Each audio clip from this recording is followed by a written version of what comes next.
उर्दू शिक्षक बनने के लिए जहानाबाद में खोला गया स्पेशल टीईटी कोचिंग। ग्राम प्लेक्स भवन में डीएम मोहम्मद सुहेल ने कोचिंग का किया उद्घाटन। मलहचक के समीप उर्दू कन्या मिडिल स्कूल में मुसलमान युवक और युवतियों को कराई जाएगी टीईटी उर्दू शिक्षक परीक्षा की तैयारी। सरकार से संबद्ध अंजुमन तरक्की उर्दू संस्था के द्वारा खोला गया है कोचिंग। जहानाबाद में कारगिल चौक के समीप संपन्न हुआ विद्यालय रसोईया कर्मचारी संघ का कार्यकर्ता कन्वेंशन। 14 मई को मिड डे मील पदाधिकारी का घेराव करने का लिया गया निर्णय। मांगों को पूरा करने के लिए 14 मई को जुझारू आंदोलन करेगा संघ। अगलगी की 2 घटनाओं में 7 ग्रामीणों के घर और गेहूं की फसल जलकर हुआ भस्म। रत्नी प्रखंड के गोनमा टोला रामगढ़ गांव में 7 ग्रामीणों के घर जले, लाखों रुपए की हुई क्षति। कड़ौना ओपी के लोदीपुर स्थित एक खलिहान में आग लगने से हजारों रुपए की गेहूं फसल हो गई राख। जदयू किसान प्रकोष्ठ की बैठक में संगठन को मजबूत बनाने पर हुई चर्चा। गौतम बुद्ध इंटर स्कूल में हुई बैठक। 29 मई को होने वाले जिला सम्मेलन की सफलता के लिए कार्यकर्ताओं को दी गई जिम्मेवारी।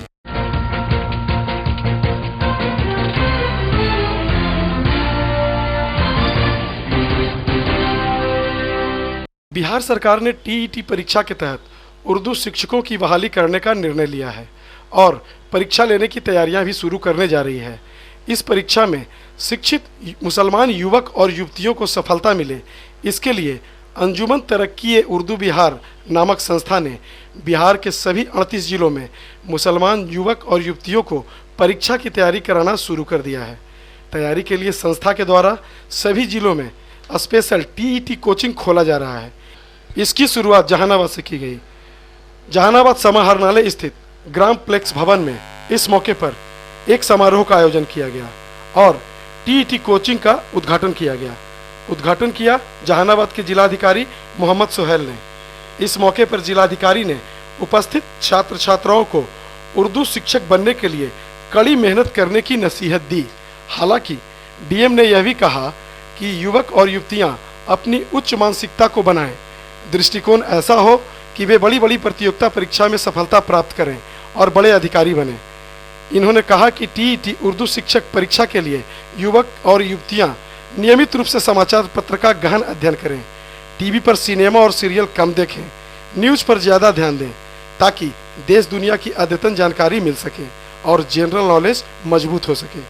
उद्घाटन के मौके पर अंजुमन तरक्की उर्दू के जिलाध्यक्ष प्रोफेसर अकील अहमद, राज्य सचिव जनाब अब्दुल कयूम अंसारी और प्रोफेसर मोहम्मद सईद आलम सहित कई शिक्षाविद और गण्यमान्य लोग उपस्थित थे। समारोह में युवतियों की संख्या अधिक थी।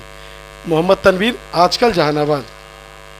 जो लड़कों ने जो हिम्मत और हौसला दिखाया है, तो मुझे यकीन है कि जितनी डिसिप्लिन यहाँ लड़कियां पूरे जो यूपीएससी वगैरह में जो देखने को मिल रहा है, मुझे यकीन है कि वो लड़कों ने जो हिम्मत, हौसला और जो जज्बा आप बहनों को जो ऊपर जो दिखाया है, आप वो तमाम लोग आज के दिनों में उन लड़कों ने फौकियत हासिल कर ली। मुझे कहने में कोई दिक्कत नहीं है कि यहाँ पर आप बैठे हैं और वो लोग कितने डिसिप्लिन में बाहर में लोग खड़े हैं और आपको ये हिम्मत दिया है, तो ये हिम्मत और हौसला देने में उनका कम कुर्बानी नहीं है। इसलिए बस एक शेर के साथ मैं अपनी बात को मैं खत्म करूंगा कि तरक्कियों के दौर में जोर उसी का चल गया, बनाकर अपना रास्ता जो भीड़ से निकल गया। आज का ये प्रोग्राम का इनेकाद कौम के जो लोग हैं, जो तलबा व तालबात हैं, उनको आज के दौर के मुताबिक, इस कंपटीशन के दौर के मुताबिक उनको कैसे हम आगे ले जाएंगे, इसकी शुरुआत है। और आज के जलसे की इफ्तिताह करने वाले जनाब मोहम्मद सुहेल साहब, कलेक्टर जहानाबाद, ये काबिल मुबारकबाद हैं कि इन्होंने अंजुमन तरक्की उर्दू के सदर जनाब प्रोफेसर अकील साहब की कोशिशों को कामयाबी से हमकिनार करने में इन्होंने जो ताउन किया है, ये काबिल मुबारकबाद। सबसे पहली जरूरत यह है कि न्यूज़पेपर पढ़ा करें। दिन का सुबह का 1 घंटा अगर आप न्यूज़पेपर पढ़ने में बिताएंगी, हिंदी से शुरुआत करें और अंग्रेजी की तरफ जाए। एक न्यूज़पेपर अगर आप पढ़ जाएंगी इस तरफ से उस तरफ तक, तो आपकी दिमाग का पर्दा खुलना शुरू हो जाएगा और आपको ये पता चलना शुरू हो जाएगा कि दुनिया में क्या हो रहा है। और जैसे ही पता चलना शुरू हो जाएगा कि दुनिया में क्या हो रहा है, तो उसके आगे की चीजें आप देखना शुरू करेंगे। अगर आप उसमें पढ़ना शुरू करेंगी तो आपको ये पता चलेगा कि किसी भी चीज को लिखने के लिए कैसे शुरू किया जाए, उसका तारुफ कैसे दिया जाए, उसको एनालाइज कैसे किया जाए, उस पर फिर तनकीद कैसे की जाए और उसको फिर कंक्लूड कैसे किया जाए। अगर आप ये टीईटी देखेंगे तो टीईटी तो आपको ऑब्जेक्टिव टाइप है और आपको पढ़ के सिर्फ उसमें टिक लगाने की जरूरत है। लेकिन मैं बताना चाह रहा हूं आपको, छोटी बहनें हैं आप, कि ये आपके लिए मंजिल नहीं होनी चाहिए। मैं भी जब मैट्रिक का मैंने एग्जाम दिया था तो मैंने भी आर्ट्स का सब्जेक्ट ले लिया कि नहीं मैं तो आप ये सोच के चले कि जो टीईटी है वो आपके लिए पहला मुकाम है और आगे का मुकाम आपके लिए कम से कम यूपीएससी हो, बीपीएससी हो, क्योंकि आप जब न्यूज़पेपर पढ़ेंगी और आप ध्यान देने की कोशिश करें।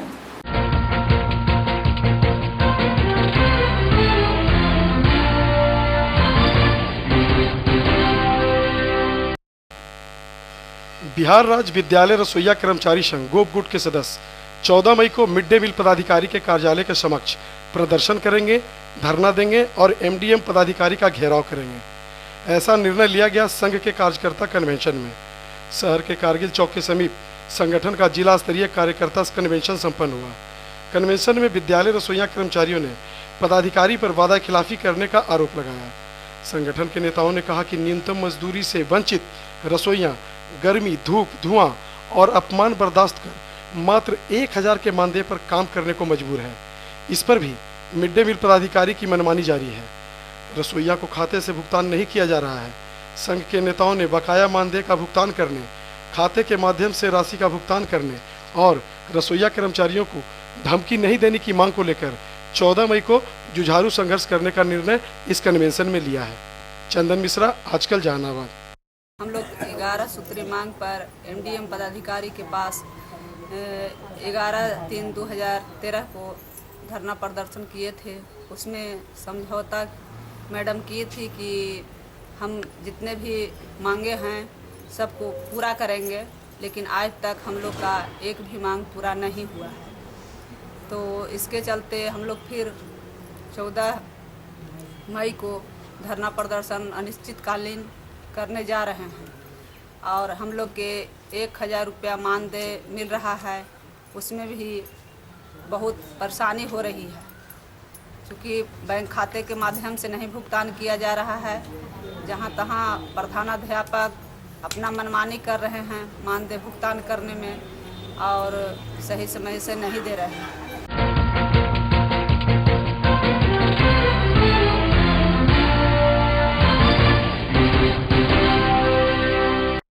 जहानाबाद जिले के रतनी प्रखंड अंतर्गत गोनमा टोला रामघाट गांव में आग लगने से 7 ग्रामीणों के आसियाने जल गए। गरीबों के घर धू धू कर जलकर भस्म हो गए। अगलगी की इस घटना में लाखों रुपए की संपत्ति की क्षति हुई है। आग कैसे लगी इसका पता अभी नहीं चला है। अगलगी की घटना दोपहर में हुई। चिलचिलाती धूप और पछुआ हवा के बीच आग लगने से हीरा यादव, रामप्रीत यादव, राम दिनेश यादव, नंदलाल यादव, रामनंदन यादव, मोहन यादव और चंद्रदेव बिंद के घर जलकर नष्ट हो गए। घर में रखे सभी सामान राख में तब्दील हो गए। आग से पीड़ित इस ग्रामीण का कहना है कि दोपहर करीब 12 बजे घर के भंडार कोने से उनके घर में आग लगी। आनन फानन में कुछ मवेशियों को बचा लिया, लेकिन आग तेजी से फैल गया, जिसमें 4 बकरियां, घर में रखे अनाज और अन्य सामान जलकर नष्ट हो गए। चूँकि तेज हवा चल रही थी और मौकाए वारदात पर लोग तुरंत नहीं इकट्ठे हो सके, इस कारण आग की लपटें तेज हो गई और अन्य घरों को भी जला दिया। अग्निपीड़ित यह ग्रामीण नंदलाल यादव के घर का भी सारा सामान जलकर राख हो गया। बाद में किसी तरह लोगों ने आग बुझाने की कोशिश की, लेकिन तब तक 7 घर जलकर राख हो गए। अगलगी की एक दूसरी घटना कड़ौना ओपी के लोदीपुर गांव स्थित एक खलिहान में हुई। इस घटना में ज्वाला सिंह नामक किसान की गेहूं फसल जलकर नष्ट हो गई। करीब 30,000 रुपए की क्षति का अनुमान लगाया जा रहा है। आग लगने का कारण इलेक्ट्रिक शॉर्ट बताया गया है। चंदन मिश्रा, आजकल जहानाबाद। भंडार कोना से आग उत्पन्न हुआ सर। हम सोए हुए थे, बच्ची था, तो बच्चे चिल्ला करके उठा कि घर मेरे के यहाँ लग गया। कितने बजे? 12 बजे। तो सो करके हम उठबे किए तो आए घर में, तो देख रहे हैं कि भंडार कोना ढनक रहा है। तो हम मने असगर थे, असगर होते हुए हम जानवर पर ध्यान दिए कि जैसे निकाल देते हैं बाकी, लेकिन सब निकाल नहीं पाए। एक हमारे पास में नाती थी, वह डोर लग गया, उसको गोदी उठाते हुए तब तक तो आग बढ़ना पूरा हुआ और हम चिल्ला रहे हैं, कोई लोग नहीं। जमीन ये के मामले में तब तक तो मैंने हम एने गई छटपटा रहे हैं, हम अंत में मैंने बेहोश हो गए। लोग जिला धान जर गया, मैंने सब प्रिय संपत्ति कुछ भी नहीं रहा। बकरी भी जल गया, बकरी जर गया, सारे बकरी 4 गो, सारे संपत्ति जर गया सर।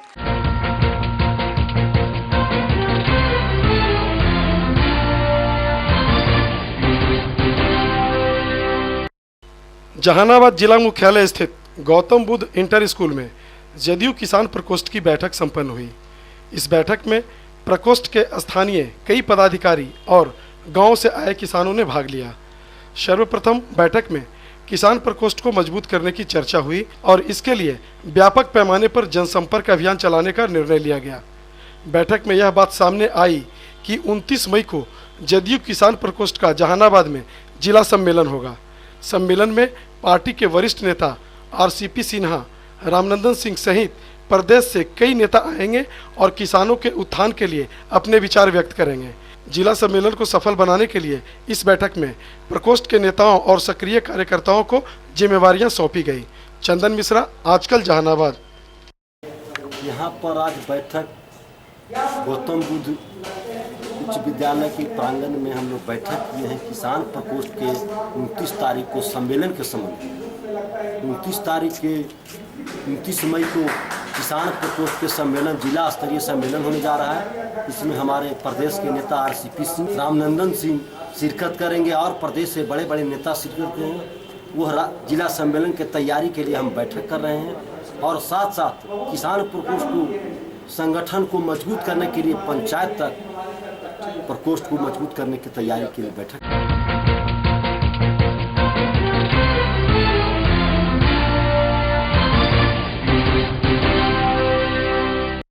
विद्यालय को शिक्षा का मंदिर कहा जाता है और शिक्षक को माँ बाप से बढ़कर दर्जा दिया गया है।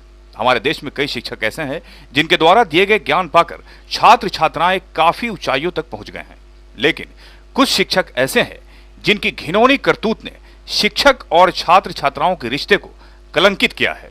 छात्रों के साथ अप्राकृतिक यौनाचार और छात्राओं के साथ दुष्कर्म या दुराचार की कई घटनाएं जहानाबाद में घट चुकी है, लेकिन हाल के दिनों में एक आवासीय प्राइवेट स्कूल में विद्यालय के संचालक ने ही 8 वर्ष की एक मासूम बच्ची के साथ जो किया उसे जानकर आप गुस्से में आ जाएंगे और नफरत करने लगेंगे वैसे लोग से जो शिक्षक बनकर समाज को कलंकित करते हैं।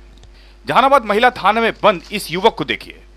इसने शिक्षक और शिष्या के पवित्र रिश्ते को तो कलंकित किया ही, पहली क्लास में पढ़ने वाली एक मासूम छात्रा के साथ 3 माह तक वैसीपन का परिचय देते हुए बलात्कार किया। 3 माह के अंतराल में हर 10-15 दिनों के बाद यह वैसी शिक्षक इस मासूम लड़की के साथ 5-6 बार बलात्कार किया। लाचार और बेबस यह मासूम बच्ची इस शिक्षक की दरिंदगी का विष पीती रही, क्योंकि इस लड़की को बलात्कार के आरोपी इस शिक्षक ने काफी डरा धमका रखा था। शिक्षण संस्थान में एक मासूम बच्ची के साथ अत्याचार की घटना हुई जहानाबाद के सिकरिया भेवर गांव स्थित STM ज्ञान निकेतन आवासीय स्कूल में। इस बलात्कारी शिक्षक का नाम है अनीश कुमार। इसने अपने भाई के साथ भेवर सिकरिया गांव में आवासीय विद्यालय खोला था। यह जहांगीरपुर का निवासी है और विद्यालय में रात्रि ड्यूटी पर कार्यरत रहता था। जिस मासूम बच्ची के साथ 5-6 बार बलात्कार की घटना हुई वह भी जहांगीरपुर की ही निवासी है। इसके पिता गुड़गांव में नौकरी करते हैं। करीब 3 माह पूर्व इसके माता पिता गुड़गांव चले गए, लेकिन अपनी बच्ची को विद्यालय के संचालक अनीश कुमार के हॉस्टल में पढ़ने के लिए नामांकन करा दिया था।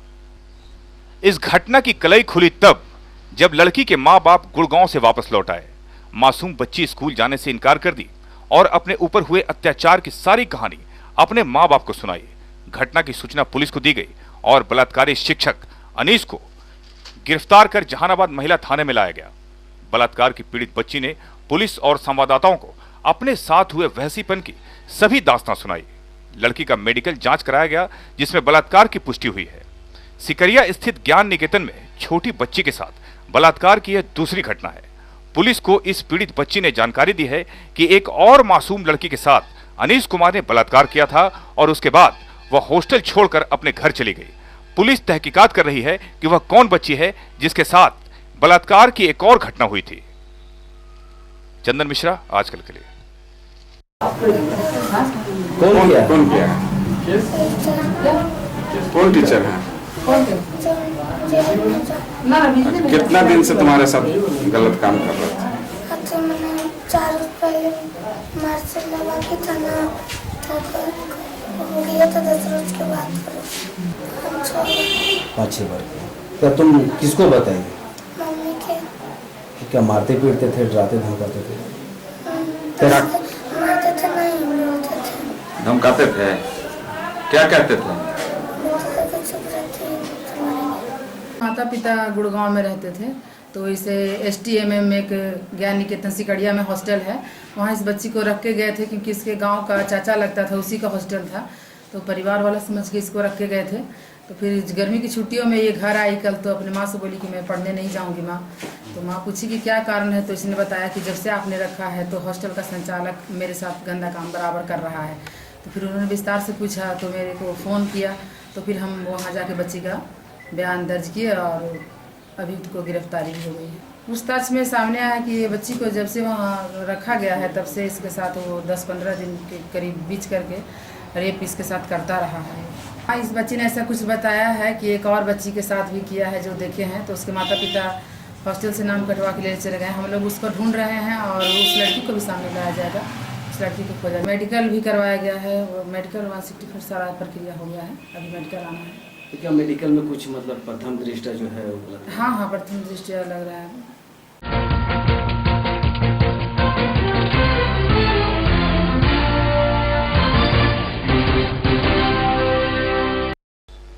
जल जमाव की समस्या और पेयजल संकट से जहानाबाद के लोगों को निजात मिलने वाली है। बिहार सरकार के नगर विकास मंत्री प्रेम कुमार ने शहर के सभी वार्डों में पेयजल आपूर्ति की मुकम्मल व्यवस्था करने सहित जनहित में कई योजनाएं लागू करने की यहां घोषणा की है। नगर विकास मंत्री ने जहानाबाद का दौरा किया और स्वामी सहजानंद सरस्वती संग्रहालय में एक महत्वपूर्ण बैठक की। बैठक में नगर परिषद के अधिकारी, सभी वार्ड पार्षद, भाजपा और जदयू के नेता और सक्रिय कार्यकर्ता उपस्थित थे।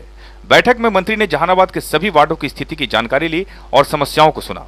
इन्होंने कहा कि जहानाबाद के सभी वार्डों में पेयजल आपूर्ति की व्यवस्था करने और जल जमाव की समस्या का समाधान करने के लिए 6 माह के भीतर DPR तैयार कर लिया जाएगा और अगले वित्तीय वर्ष में तैयार की गई योजनाओं पर करोड़ों रुपए की लागत से काम शुरू हो जाएगा।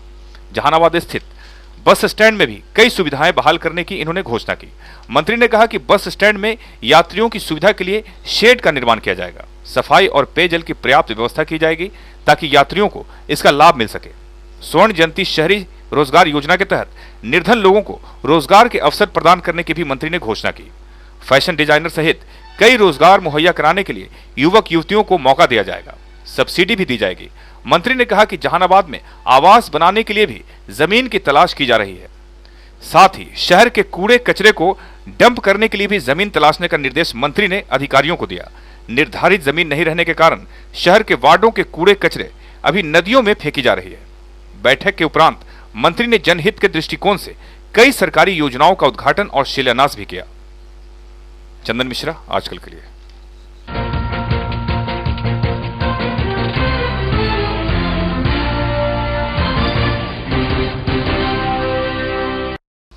शैक्षणिक उन्नयन कार्यक्रम के अंतर्गत मानस विद्यालय बभना में एक कार्यशाला का आयोजन किया गया। CBSE दिल्ली के दिशा निर्देश के आलोक में एलिवेट पर आधारित बच्चों में संपूर्ण विकास कैसे हो एवं शिक्षक प्रदर्शन के आधार पर बच्चों के अंदर संस्कार युक्त शिक्षा प्रदान कैसे करें, इसकी जानकारी दिल्ली से आए डॉक्टर अच्युतानंद प्रसाद एवं उज्जवल कांत ने प्रोजेक्टर के माध्यम से तफसील से जानकारी प्रदान की। इसके पूर्व संस्था के संस्थापक शिक्षाविद नवल किशोर ने आगत शिक्षाविदों व शिक्षकों का स्वागत किया। अपने संबोधन में चेयरमैन किशोर ने स्पष्ट रूप से शिक्षकों को आगाह किया कि आप विशेष हो, शिक्षक ही राष्ट्र निर्माता है, विधाता है। डॉक्टर, इंजीनियर, IAS, IPS के निर्माता हैं, इसलिए आप विशिष्ट ही नहीं अति विशिष्ट स्थान रखते हैं।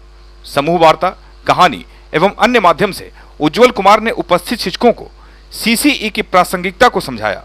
नागमणि प्रसाद, राजीव कुमार, अशोक कुमार, चित्रा सिन्हा, पुष्पा सिंह इत्यादि ने कार्यशाला में सक्रिय सहभागिता दिखाई।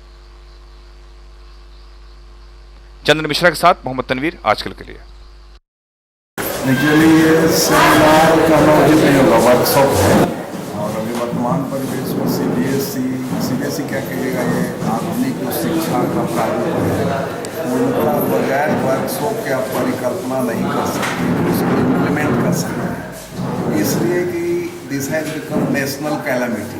अभी टीचर्स देखिए, बड़े बड़े बुद्धिजीवी शिक्षाविद हमारे छात्र राष्ट्रीय आपदा है, शिक्षकों का खास भाव है। तो एक एलिवेट थ्रू एलिवेट हम लोग CCE को कैसे बेहतर तरीके से बच्चों तक पहुंचा सकते हैं, इसी पे आज वर्कशॉप है और उस एलिवेट के टीम में जो शामिल है वही आज बेहतर मार्गदर्शन देंगे हमारे अध्यापकों को, हमारे शिक्षकों को, प्राध्यापकों, ताकि बच्चों तक कैसे एक्टिविटी बेस्ड जो CBSE का नीड है, जो डिमांड है, समय का डिमांड है, उसको पूरा किया जा सके। This is the basic concept of this workshop.